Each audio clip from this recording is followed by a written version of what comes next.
진주 혁신도시를 만들면서 조성된 원주민을 위한 이주단지가 있는데요. 이 땅이 불법 개발된 사실이 드러났는데도 진주시가 수년째 바로잡지 않고 있습니다. 불법 개발 이익을 환수하라는 경상남도의 권고도 계속 무시하고 있는 상황입니다. 경남 서부권 소식 진주 스튜디오에서 윤현석 기자가 전해드립니다.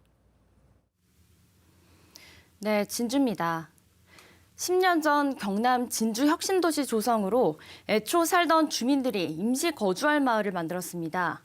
하지만 이주민들로 꾸려진 조합이 보전 녹지였던 이곳을 허가받은 면적보다 더 넓게 불법 개발한 사실이 잇따라 적발됐는데요.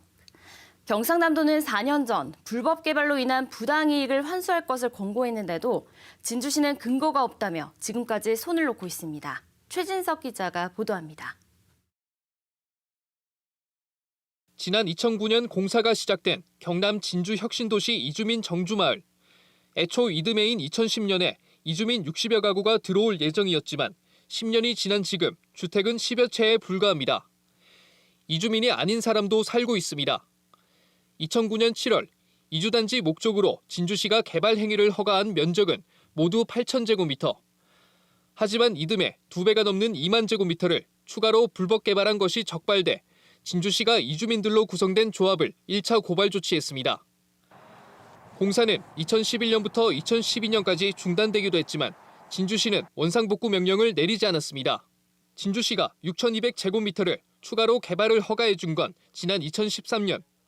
하지만 조합은 3년 뒤 17,600제곱미터 면적을 불법으로 형지를 변경해 적발됐습니다. 보전 녹지고 보전 산지입니다. 그러면 개발 행위 허가할 수 있는 최대 규모가 5,000제곱미터이거든요. 근데 애초에 8,000제곱미터 허가가 났고 2차 허가에도 6,200을 내줬어요. 진주시는 2016년에도 불법 개발 행위를 추가 고발했지만 보존 녹지는 원상복구가 불가능한 상태가 됐습니다. 진주시의 결정은 원상복구 대신 불법 개발된 터의 합법화. 하지만 경상남도는 적극적인 환수 방안을 마련하라고 공고했습니다.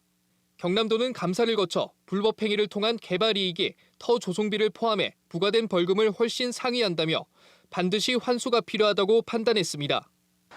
진주시는 개발 부담금을 부과할 근거가 없다는 입장입니다. 개발 부담금을 부과하려면 필지가 990제곱미터여야 하지만 정주마을을 44개 필지로 쪼개서 990제곱미터를 넘는 필지가 없다는 이유입니다. 조합 측은 금전적 손해를 봤다는 입장입니다.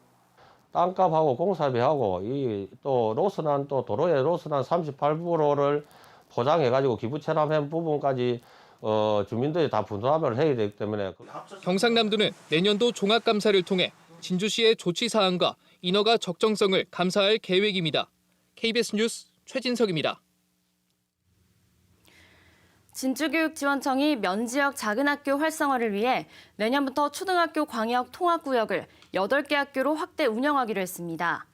초등학교 광역 통합구역은 상대적으로 학생 수가 많은 지역 초등학생이 면지역 작은 학교에 주소 이전 없이 전학이나 입학할 수 있는 제도입니다.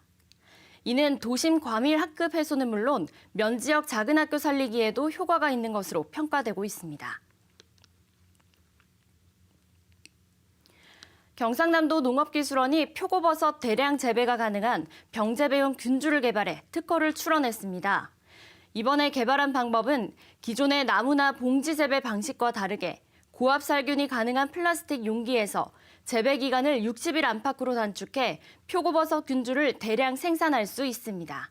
지금까지 진주에서 전해드렸습니다.